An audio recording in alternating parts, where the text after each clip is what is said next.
नमस्ते जी। मैं धर्मेंद्र कटारिया, जिला बिजनौर, उत्तर प्रदेश से।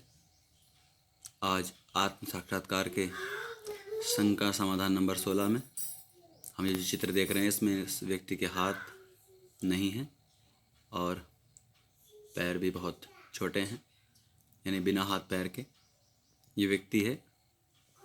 और मैं पूर्ण विश्वास से कह सकता हूँ कि इसके व्यक्ति के अंदर जो आत्मा है वो पूर्ण है। व्यक्ति के शरीर के अंगों से विशेष अंगों के कटने पर उसकी आत्मा की पूर्णता पर कोई असर नहीं पड़ता। वो आत्मा जो अमर है। अतः शरीर का विशेष भाग के नश्वर होने से या कटने से उस आत्मा की पूर्णता पर कोई असर नहीं पड़ता है। तब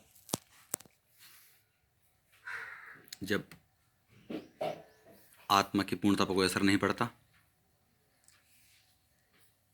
तो क्या कुछ ऐसा भी है कि जीवन और मृत्यु फिर ये कैसे संभव होती हैं?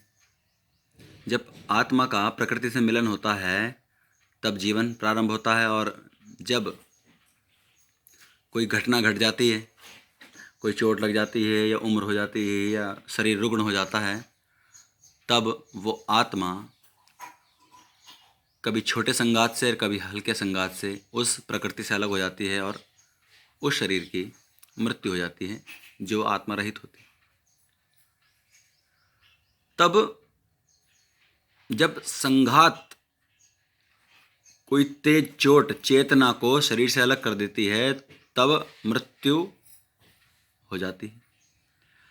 लेकिन अगर कोई छोटा संघात आपकी चेतना को आपके जीवित रहते हुए आपके शरीर का भान आपको करा दे, आपके मन का भान आपको करा दे, तो वह जीवित रहते ही मोक्ष की प्राप्ति करना होता है। जीवित रहते ही मोक्ष की प्राप्ति करना होता है। आपने देखा होगा हमारे सैनिकों को कई कई गोली लगी रहती हैं, 2-2 दिन तक वो पड़े रहते हैं, उसके बाद भी जीवित बच जाते हैं। और कुछ लोग हैं जो साइकिल से गिर जाते हैं या चलते चलते गिर जाते हैं, तभी मर जाते हैं। इसका मतलब है कि शरीर की जो चेतना है, जो प्रकृति के साथ उसका संबंध है, उस शरीर की प्रकृति के साथ जो संबंध है उस आत्मा का, अगर उसको उचित संघात मिलेगा, उचित चोट मिलेगी, तभी वो उससे अलग होगी, अन्यथा वो अलग नहीं होगी, वो संघर्ष करती रहेगी। अतः उस संघात को या तो मृत्यु के समय या मृत्यु से पूर्व प्राप्त करके चेतना को पाया जा सकता है। यही उस चेतना को एक झटके के साथ पाने का उपाय है। बाकी आप विचारों से मुक्त हों, आप आगे बढ़ें, निसंदेह आप इस मार्ग पर बढ़ चलेंगे। और ये जो जीवंत व्यक्ति हैं, जो बिना हाथों के बिना पैरों के आगे बढ़े हुए हैं, आप निसंदेह इस शरीर के माध्यम से आत्मा की पूर्णता को क्षत नहीं किया जा सकता है। अतः शरीर की लिमिट समझें, आत्मा की लिमिट समझें और परमात्मा की अनंतता को समझें।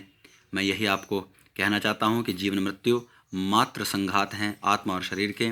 जीवित रहते भी प्राप्त किए जा सकते हैं, मोक्ष की प्राप्ति की जा सकती है, और जीवन पथ पर जो भी काम आप कर रहे हैं उसमें आगे बढ़ा जा सकता है। और मेरा आग्रह आपसे है कि मेरे दोनों वीडियो ज़रूर देखें कि परमात्मा हमसे 10 मिनट की दूरी पर है। निसंदेह इन संघ का समाधानों से आपका संघ के समाधान होंगे। आप निसंदेह इस मार्ग पर बढ़ पाएंगे, परमात्मा के मार्ग पर बढ़ पाएंगे। जो भी विचार हैं उनको लिखना प्रारंभ करें। धीरे धीरे आपका दिमाग खाली होगा इन कूड़ा विचारों से जो आपको कहीं नहीं ले जा रहे हैं, और आप उस सत्य मार्ग को पकड़ पाएंगे जिसके लिए आप इस दुनिया में आए हुए हैं, यानी कि वो मोक्ष का मार्ग, वो उन्नति का मार्ग, वो ब्रह्मांड यात्रा का मार्ग, और आत्मा की प्राप्ति के बाद परमात्मा के मार्ग प्राप्ति का मार्ग। इति ओम शम।